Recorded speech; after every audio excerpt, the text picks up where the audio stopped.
My wonderful wife bought me for Pesach a great Haggadah with Torahs from the Hasidic Rebbes of Poland, Pshischa and Ger. And in it is this amazing story. Rav Simcha Bunim of Pshischa went to visit his Rebbe before the Yom Norayim, the Yid HaKadosh. And the Yid said to Rav Simcha Bunim, Rav Simcha Bunim, I see that there's a Gzeira Ra, there's a bad decree on you, that you're going to lose all your money this year. Rav Simcha Bunim left.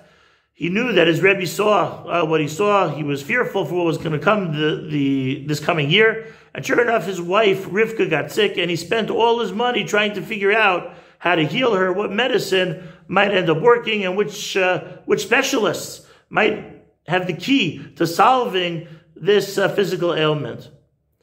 Seeing that he had no money left, he went to the corner to daven to beg HaKadosh Baruch Hu. How was he going to support his family? He davened, he cried, tears. And then after a few days, there was a knock at the door. It was a messenger from Temerel, the noble woman who always tried to help out Hasidic Rebbes. And the messenger said, Temerel wants to offer you a job. She wants you to be manager in her new project. Reb Simcha Bunim thought to himself, I see that my tefillas are about to be answered. I'm not going to settle for manager. I'm going to go for a full tefillah being answered. Said to the messenger, tell Temerel, I don't want to be a manager. Partner. That's where I'm at.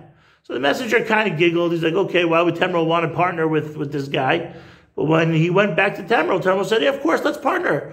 Big tzaddik, an honest guy, of course. This is where we should be. And Reb Simcha Bunim eventually made back his money, and on top of that had quite a fine parnasa. So that when he went back to his Rebbe the following year, before he even said a word, the Rebbe said, I know what you're about to say. You're wondering about what I told you. It's true, there was a Gzeira Ra. It's true, you were supposed to lose all your money like you did. But then you cried. And tears change everything. Tears rip up Gzeiros. Genuine tefillah has the power to redirect any decree that might be upon a person.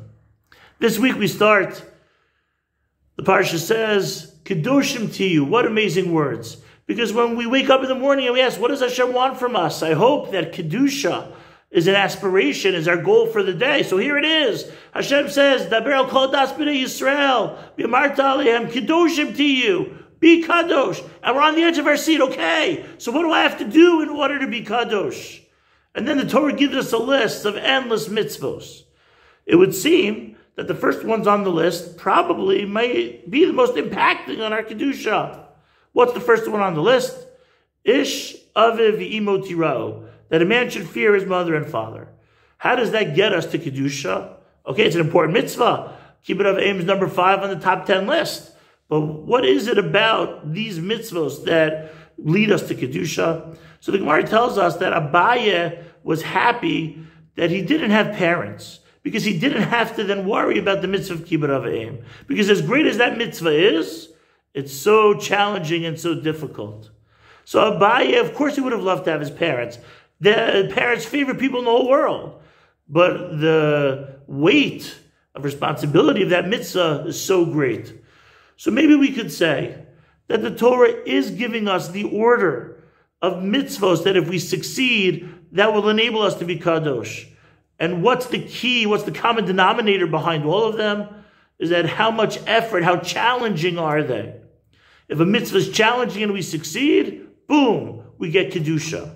Ish aviv imo tirao, you do that, if you're successful at that, kedusha. We're successful, we achieve holiness. Any mitzvah that's challenging, we could get holiness. If we reach down inside our core, we reach into pull out strengths that we never knew, to accomplish goals that we never thought that we could accomplish. When it comes to avodas Hashem, that creates kedusha. That defines us. As somebody said, not a mitzvah that's easy, that comes as second nature, but specifically the mitzvahs that are challenging. If we're successful in fulfilling those, that's the road to kedusha. HaKadosh Baruch Hu should give us the strength to be able to fulfill all the mitzvahs, period. But even especially the mitzvahs that might be challenging, and therefore kedoshim to you. Therefore, we too could lead a life of Kedusha. Have a great Shabbos.